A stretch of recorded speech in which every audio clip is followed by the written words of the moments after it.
ഏത് കാര്യത്തിലും വിവാദങ്ങൾ ഉണ്ടാക്കുക എന്നുള്ള ഒരു തീരുമാനമായിട്ട് കുറേ പേര് നടപ്പുണ്ട്. അപ്പോൾ ആ വിവാദങ്ങളെന്ന് പറഞ്ഞത് കാര്യത്തിനും കാര്യമില്ലായ്മയ്ക്കും അല്ല വിവാദങ്ങളാണ്. ഒന്നാമത്തെ ഒരു വിവാദമെന്ന് ഞാൻ പറഞ്ഞ ഇന്ന് കണ്ടത്, ശ്രീ വി ഡി സതീശൻ സത്യപ്രതിജ്ഞ ചെയ്തപ്പോൾ വടശ്ശേരി ദാമോദര മേനോൻ സതീശൻ എന്ന് പറഞ്ഞു എന്നുള്ളതാണ് അദ്ദേഹം. അത് അദ്ദേഹത്തിൻ്റെ പേരല്ലേ പറഞ്ഞത്.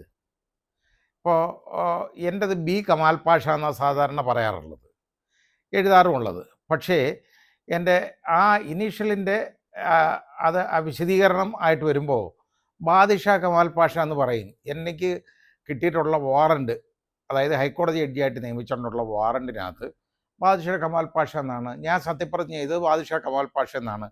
അപ്പോൾ അങ്ങനെ വരാറുണ്ട്.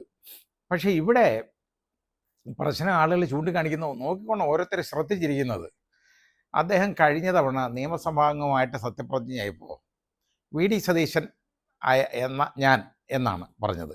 അപ്പോൾ അവിടെ വി ഡി സതീശനായി.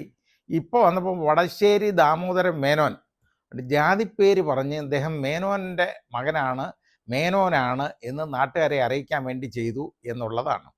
ഇതൊക്കെ വിവാദമാക്കേണ്ട കാര്യമുണ്ടോ? അദ്ദേഹത്തിൻ്റെ പേര് പറഞ്ഞു, സതീശൻ്റെ പേര് പറഞ്ഞ വി ഡി സതീശൻ വടശ്ശേരി ദാമോദര മേനോൻ സതീശൻ എന്ന് പറഞ്ഞു. അത് അദ്ദേഹത്തിൻ്റെ ഇഷ്ടമല്ലേ പറയുന്ന കാര്യം. അതിന് വിവാദം ഉണ്ടാക്കേണ്ട വല്ല കാര്യമുണ്ടോ? യഥാർത്ഥത്തിൽ ഇനി പണ്ട് വി ഡി സതീശൻ എന്ന് ഉപയോഗിച്ചു, പക്ഷേ ഇന്നിപ്പോൾ ഇങ്ങനെ ഉപയോഗിക്കുന്നു മുഖ്യമന്ത്രിയായപ്പോൾ. സാധാരണഗതിയിൽ ഒഫീഷ്യൽ നെയിം മുഴുവൻ പറയേണ്ടത് തന്നെയാണ്. പണ്ട് പറഞ്ഞത് ഒരു തെറ്റ് പറഞ്ഞു എന്നുള്ളത് കൊണ്ട് ഇപ്പോൾ പറഞ്ഞത് തെറ്റി തന്നെ പറയണമെന്നുണ്ടോ? പണ്ട് പറഞ്ഞത് തെറ്റാണ്. അദ്ദേഹം പറഞ്ഞ അദ്ദേഹത്തിൻ്റെ ഫുള്ളായിട്ട് ഉള്ള ഫുൾ ഫോം അതിൻ്റെ പറയണം, ഷോർട്ട് ഫോം അല്ല വേണ്ടത്. ഇപ്പോൾ പറഞ്ഞത് അത് ശരിയായിട്ടുള്ള ഒരു നടപടിയാണ്. ഇനി അതങ്ങ് പോട്ടെ, അതിന് വലിയ വിവാദമൊന്നും ഉണ്ടാക്കേണ്ട കാര്യമില്ല. അദ്ദേഹത്തിനൊന്നും സംഭവിക്കാൻ പോകുന്നില്ല ഇത് പറഞ്ഞുകൊണ്ട്. ഇത് മുന്നോക്ക വിഭാഗങ്ങളെ പ്രീണിപ്പിക്കാൻ വേണ്ടി പറഞ്ഞതാണ്, ഞാൻ മുന്നോക്കക്കാരനാണ് എന്ന് പറഞ്ഞ് പിന്നോക്കക്കാരെ ആക്ഷേപിക്കാനും മുന്നോക്കക്കാരെ മുമ്പോട്ടാക്കാനും. ഈ വ്യത്യാസമൊക്കെ എന്തിനായി മനുഷ്യർ ഇതും കൊണ്ട് നടക്കുന്നത്? എന്തിനാ ഇങ്ങനെയുള്ള ചിന്തകൾ നമ്മൾ മുമ്പോട്ട് കൊണ്ടുവരേണ്ടത്? ഇത് പറയുന്നവർക്ക് വേറെ യാതൊരു പണിയില്ലേ ഇവന്മാർക്ക് ഇതും പൊക്കി പിടിച്ചുകൊണ്ട് നടക്കാൻ? വേറെ എന്തെങ്കിലും ജോലി നോക്കണം. വേറൊരു മുസ്ലിയാർ പറഞ്ഞതാണ് എനിക്ക് വളരെ രസകരമായിട്ട് തോന്നിയത്. അയാൾ ഘോരഘോരം പ്രസംഗിക്കുകയാണ്. അതായത് കുഞ്ഞാലിക്കുട്ടിയും കെ എം ഷാജിയൊക്കെ സത്യപ്രതിജ്ഞ ചെയ്തപ്പോൾ ദൈവനാമത്തിൽ സത്യപ്രതിജ്ഞ ചെയ്യുന്നു എന്ന് പറഞ്ഞു. ദൈവം എന്ന് പറയാൻ പാടുണ്ടോ? അള്ളാഹു എന്ന് പറയാൻ എന്താണ് എന്നുള്ളതാണ് അയാൾ ചോദിച്ചത്. പറയുന്നത് തെറ്റാണ് അങ്ങനെ പറയുന്നത്. അതാദ്യം മനസ്സിലാക്കണം. ഈ വിവരമില്ലാത്തവന്മാർ ഒരുപാട് കാര്യങ്ങൾ വിളിച്ചു പറയും. അവർ ചെയ്തത് ശരിയാണ്. In the name of God എന്നാണ് അത് പറഞ്ഞേക്കുന്നത്. സത്യപ്രതിജ്ഞ വാചകത്തിൽ പറയേണ്ടത് in the name of God. God എന്നുള്ളതിൻ്റെ പരിഭാഷ, മലയാള പരിഭാഷ എന്ന് പറയുന്നത് ദൈവമെന്ന് തന്നെയാണ്, വേറൊന്നുമല്ല. അല്ലെ ഈശ്വരൻ. ഇത് രണ്ടുമേ അതിൻ്റെ പരിഭാഷയുള്ളൂ മലയാളത്തിൽ. അല്ലാതെ അവിടെ അള്ളാഹു എന്നോ യഹോവയെന്നോ പിന്നെ ശ്രീകൃഷ്ണനെന്നോ ശ്രീരാമനെന്നോ ഒന്നുമില്ല. അപ്പോൾ അങ്ങനെ ഒന്നും പറയാൻ പാടുന്നു. ഒരിക്കൽ ഒരാൾ പറഞ്ഞ അബദ്ധത്തിൽപ്പെട്ട അറിയാവൂ.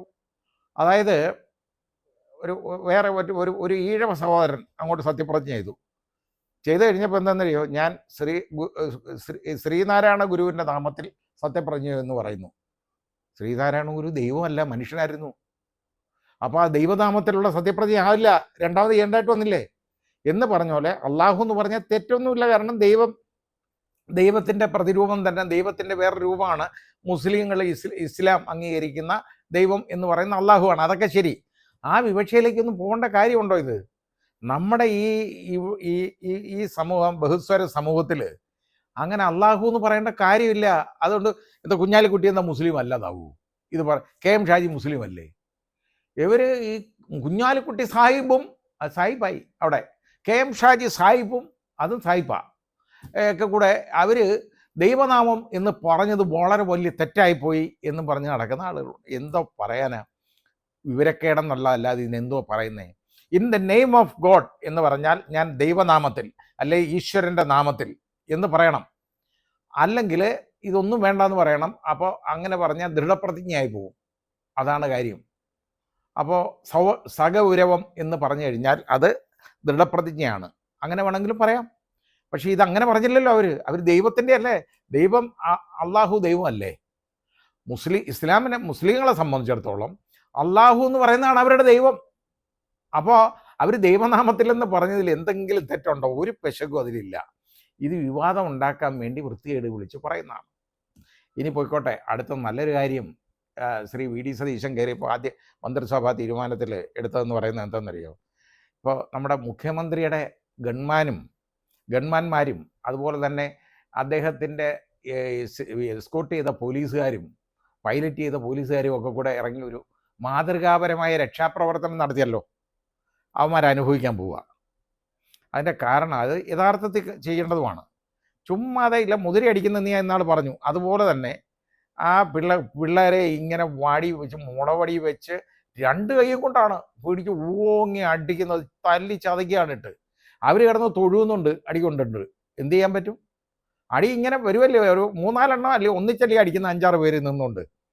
യവന്മാർക്കെതിരെ എല്ലാം അന്വേഷണം വേണം. അതിന് ഇപ്പോൾ ഷൗക്കത്ത് അലി എന്ന് പറയുന്ന പോലീസ് ഉദ്യോഗസ്ഥന്, പോലീസ് സൂപ്രണ്ടാണ്, ക്രൈം ബ്രാഞ്ചിൽ ഒതുക്കിയിരുത്തിയേക്കായിരുന്നു ആലപ്പുഴ. കാരണം അതിൻ്റെ കാര്യമുള്ളത് TP ചന്ദ്രശേഖരനെ വെട്ടിക്കൊലപ്പെടുത്തിയ കേസുണ്ടല്ലോ, അതിനകത്ത് ആ പ്രതികളെ വളരെ സാഹസികമായിട്ട് പോയി അറസ്റ്റ് ചെയ്തു എന്നുള്ളതാണ് അദ്ദേഹത്തിൻ്റെ പേരിലുള്ള കുറ്റം. ഏതായാലും അദ്ദേഹം അതിന് മനസ്സിലായി. സർക്കാർ മാറി ഇടതുപക്ഷം വന്ന ഉടനെ അദ്ദേഹം ഒരു കാര്യം ചെയ്തു. നേരെ ഇവിടുന്ന് ഈ ഡെപ്യൂട്ടേഷനിൽ NIA-യിലേക്ക്, നാഷണൽ ഇൻവെസ്റ്റിഗേഷൻ ഏജൻസിയിലേക്ക് പോയി.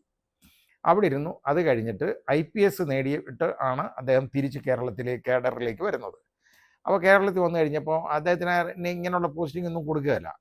അയാളെ എവിടെയെങ്കിലും ഒതുക്കിയിരുത്തണമല്ലോ. അങ്ങനെ ഇപ്പോൾ ആലപ്പുഴ ജില്ലയിലെ ഈ ക്രൈം ബ്രാഞ്ചിലെ പോലീസ് സൂപ്രണ്ടായിട്ട് അദ്ദേഹം കൊണ്ടിരുത്തിയേക്കാണ്. ഏതായാലും അയാളുടെ നേതൃത്വത്തിലുള്ള 6 അംഗ ടീമിനെയാണ് ഈ അന്വേഷണത്തിന് വെച്ചേക്കുന്നത്. 15 ദിവസത്തിനകം അന്വേഷണം, ഈ രക്ഷാപ്രവർത്തനം ഉണ്ടല്ലോ, അതിൻ്റെ അന്വേഷണം നടത്തി റിപ്പോർട്ട് കൊടുക്കണമെന്നാണ്. ഇത് മാത്രമല്ല മാതൃകാപരമായ രക്ഷാപ്രവർത്തനം നടത്തിയത്. ചെടിച്ചട്ടി കൊണ്ട് ഒരു പാവപ്പെട്ട ഒരുത്തൻ്റെ തലയടിച്ച് പൊട്ടിച്ചു ഇയാളുടെ പിണറായി വിജയൻ്റെ കൂടെയുള്ള ആളുകൾ, അവിടുത്തെ ഗുണ്ടകൾ. അതിനെക്കുറിച്ചും അന്വേഷിക്കണ്ടേ? അതൊക്കെ നോക്കണം. കാരണം അതൊക്കെയാണ് ഈ രക്ഷാപ്രവർത്തനം. ഇയാൾ ഇനി അത് തുടരണം എന്നാണ് ഞാൻ കരുതുന്നതെന്ന് അന്ന് പിണറായി വിജയൻ പറഞ്ഞു. മാതൃകാപരമായ രക്ഷാപ്രവർത്തനം നടത്തി. എന്നിട്ട് അയാളുടെ പോലീസുകാർ, ഈ ഗൺമാന്മാർ, കൂടെയുള്ളവന്മാർ പോയി അടിക്കുന്നത് അത് ഞാൻ കണ്ടില്ല. ഞാൻ കണ്ടുകൊണ്ടിരിക്കുകയല്ലേ, അത് ഞാൻ കണ്ടില്ല, അത് കാണത്തില്ല. കാഴ്ച കുറവുണ്ട്, കേൾവിയും കുറവുണ്ട്, അങ്ങനെ ഒരു പ്രശ്നമുണ്ട്. ഏതായാലും ഇത് മാതൃകാപരമായ രക്ഷാപ്രവർത്തനത്തെ കുറിച്ചുള്ള അന്വേഷണം വരുന്നുണ്ട്. ഇങ്ങനെ രക്ഷാപ്രവർത്തനം നടത്തുന്നവന്മാർക്കൊക്കെ ഇത് എന്തെങ്കിലും കിട്ടുകയും വേണം. അത് വായിക്കും. സത്യത്തിൽ ആ ചെറുപ്പക്കാരെ, ആ പിള്ളേരെ ഇതുപോലെ അടിച്ച് നശിപ്പിച്ച ആളുകളെ ഉണ്ടല്ലോ, അവന്മാരെ സർവീസ് വെച്ചുകൊണ്ടിരിക്കാൻ പാടുള്ളതല്ല. അവർക്ക് അവരുടെ പേര് കേസെടുക്കേണ്ടതാണ്. ഇതുവരെ കേസെടുത്തിട്ടില്ല. കോടതി പറഞ്ഞു കേസെടുക്കാൻ, എന്നിട്ട് കേസെടുത്തിട്ടില്ല. ഇനി ആ രക്ഷാപ്രവർത്തനത്തിൻ്റെ പേരിലുണ്ടല്ലോ, അവന്മാർക്ക് വല്ല സമ്മാനം കൂടെ കൊടുക്കണം. അതായത് സർവീസിൽ നിന്ന് അങ്ങ് പറഞ്ഞയക്കണം. അതുകൂടെ ചെയ്യണം. ഏതായാലും അന്വേഷണത്തിൻ്റെ റിപ്പോർട്ട് വരട്ടെ. ഈ ഷൗക്കത്ത് അലിയുടെ ഒപ്പം ബൈജു പൗലോസും അങ്ങനെയുള്ള ഒരു ടീമാണ് വരുന്നത്. ശരിയായ അന്വേഷണം നടക്കണം. ഇത് വലിയ അന്വേഷണവും ഈ 6 അംഗമൊന്നും അന്വേഷിക്കേണ്ട. ഈ വീഡിയോ ക്ലിപ്പിങ്ങുകളെന്ന് പറയുന്നത് ഈ ലോകം മുഴുവൻ കാണുന്നതാണ്, കിട്ടുന്നതാണ്, കാണാം. പ്രത്യേകിച്ച് ഈ കാറ് നിർത്തി അതിൽ നിൽക്കിയ അതിനകത്തൊന്ന് ഇറങ്ങി അങ്ങോട്ട് ഓടിയാണ് ഒരുത്തം, ഒരു വെള്ളം ഉടുപ്പിട്ടോ, അവന് തല കഷണ്ടിയാ, അവരുടെ പേര് ഞാൻ മറന്നുപോയി. ഇവനൊക്കെ കൂടെ ഓടിപ്പോയിട്ട് അടിക്കുന്നത്. അത് എന്നിട്ട് അടിച്ചിട്ട് അവന് മതിയാവുന്നില്ല, ഇങ്ങോട്ട് മാറി നിന്നിട്ട് തിരിച്ച് വീണ്ടും പോയി അടിയും കൂടെ കൊടുത്തിട്ട് പോകുന്നു കയറി. അത് യഥാർത്ഥത്തിൽ ഈ രക്ഷാപ്രവർത്തനം നടത്തിയവർക്കൊക്കെ എന്തെങ്കിലും നല്ല കൊള്ളാവുന്ന രീതിയിലുള്ള സമ്മാനം കൂടെ കൊടുക്കണം. അന്വേഷണം നടക്കണം, കേസ് വരണം, ഡിപ്പാർട്ട്മെൻറ്റ് തലത്തിലുള്ള നടപടി വേണം. നടപടി എന്ന് പറയുന്നത് സർവീസിൽ ഇങ്ങനെയുള്ള ഒരുത്തനെ, ഈ തരം രക്ഷാപ്രവർത്തനം നടത്തുന്നവന്മാരെ സർവീസ് വെച്ചുകൊണ്ടിരിക്കാൻ പാടില്ല പോലീസ് സർവീസിൽ.